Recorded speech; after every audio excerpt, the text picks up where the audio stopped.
What are you laughing at? He seemed to think it was funny that he was being sued for $100, but nobody else got the joke. Sir! Yes? Did I say something that was funny? No. So why are you laughing? I'm just kind of smiling. Try to not smile. It's hard. Your countersuit is dismissed. That settles that. 35-year-old Christina Steffens is suing her fellow band member, Alan Garcia, over musical equipment she says he kept when the band split up. All right, 3 of you started a band. You had the agreement that you would buy some equipment. What are you laughing at? I don't get it. Did I say something that was funny? Sir! Yes? Did I say something that was funny? No. So why are you laughing? I'm just kind of smiling. Not really laughing. 3 of you started a band. You bought some equipment according to these complaints. I believe you. The agreement was, if anybody left the band, the other 2 people would buy out the person that was leaving. You decided to leave. Actually, no, I didn't leave. He left the band practice with the equipment, and without my consent and without Robert's. And we are still a band. So he left and took some equipment? Mm-hmm. What equipment did he take? He took the PA head. PA head? Which runs the monitors and the speakers and the microphones and everything. Did you take the PA head? Oh, yeah. Why? Well, I need it. I'm the singer. You were the 3rd person in the band? The 4th person, Your Honor. So there were 4 people? Yeah. So you have a half a band and a half a band? We are a full band. There's more people still playing with us. We still had prior or future engagements that we still had to do. And we've been renting equipment, or a PA head to run our equipment. I still don't understand what a PA head is. Is that like a mic, just a microphone? It's a little box, and you plug all the stuff into it, and it makes everything work. Well, how much did that cost? It cost... $750. What? $750.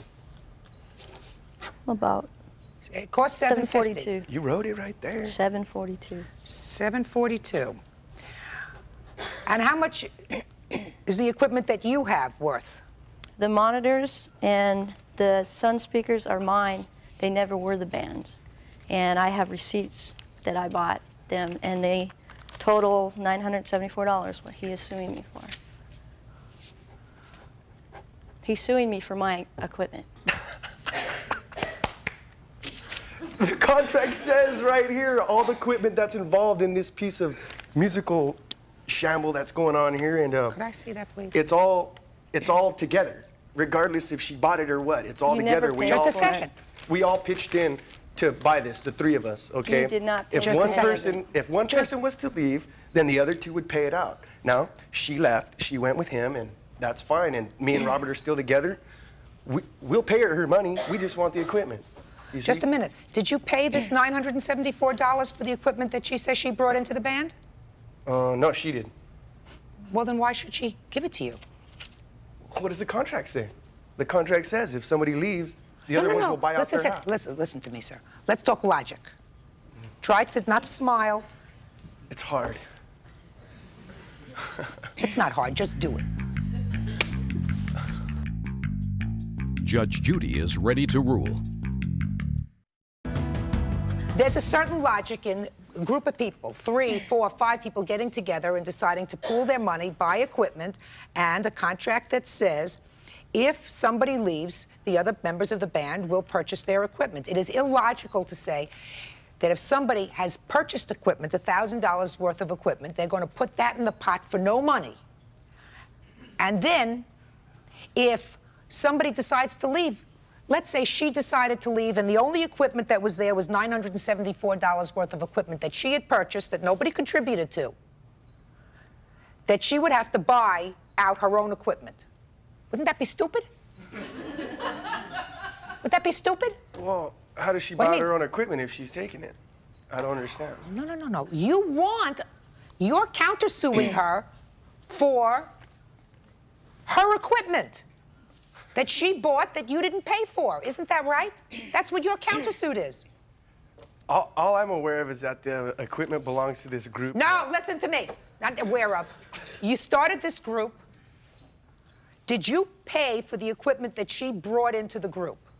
No, not that she brought into it. So then your countersuit is dismissed. That settles that.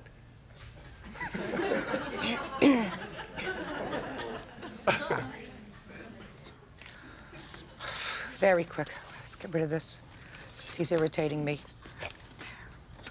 You are suing for $117? For what? Just tell me fast. For the Fast. money that was put into the PA head that I put in. $117. It's my share, yeah. You have a check for that or something, have some proof of that? Even drinking my water. Being a fool and drinking my water. It's right at the bottom of the contract. Could I see it, please? Right. It shows my share, his share, and Rob's share. It's just a copy of the same one he gave the judge. Mm-hmm. I guess they're showing shares here. I see. Okay. Judgment in this case is for the plaintiff in the amount of $117. That's all. Goodbye. Excuse, you may step out. Out the back door to your right, please.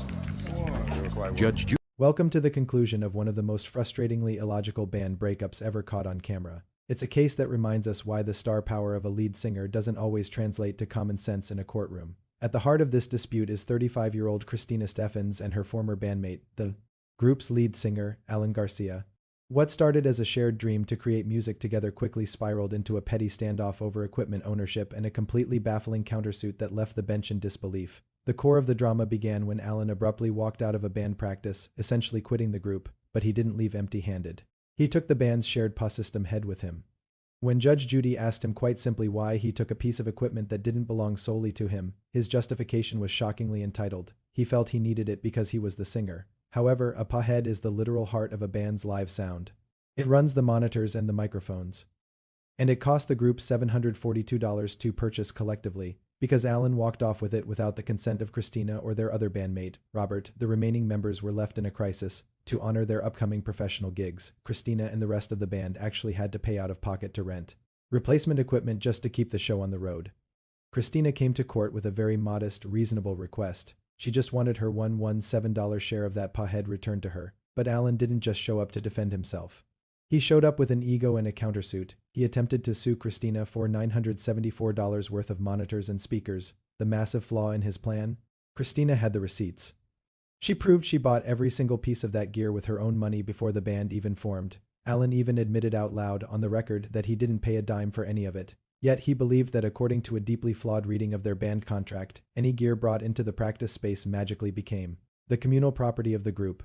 This is where Judge Judy stepped in to deliver a masterclass in legal logic and common sense. She broke down how entirely nonsensical it would be for a musician to surrender $1,000 of personally funded gear into a communal pot for free, only to be forced to buy it back if they ever decided to leave. It was a predatory reading of an agreement that the judge dismantled in minutes.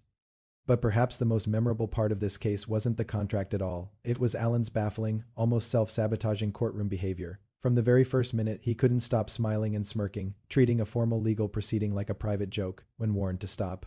He simply told the judge it was hard to keep a straight face. He completely ignored the gravity of the room, and in a moment of pure, unbelievable audacity, Alan actually reached over and drank Judge Judy's own water. It was a move that prompted her to call him exactly what he was acting like, a fool. When a defendant brings zero logic to their argument and then alienates the judge by casually sipping her water, the verdict is usually swift and severe. Judge Judy immediately threw out Alan's baseless countersuit. Then, pointing to the written contract which clearly listed each member's exact financial contribution at the bottom, she awarded Christina the precise $117 she asked for. Alan was promptly escorted out of the courtroom with nothing but his bruised ego. In the end, this case serves as a perfect reminder for anyone in a creative partnership. If you're going to claim someone else's property, you'd better have the receipts to back it up, and whatever you do, never ever drink the judge's water. It just goes to show that in court, facts and respect will always outweigh a lead singer's requirements. If you enjoyed watching this bandroom battle get settled by the bench, make sure you smash that like button. I want to hear from you in the comments below. Do you think Christina should have sued for more, or was the $117 enough of a win for her? Let me know your thoughts. And if you haven't already, hit subscribe and turn on those notifications so you never miss another deep dive into these wild courtroom cases. Thanks for watching, and I'll see you in the next one.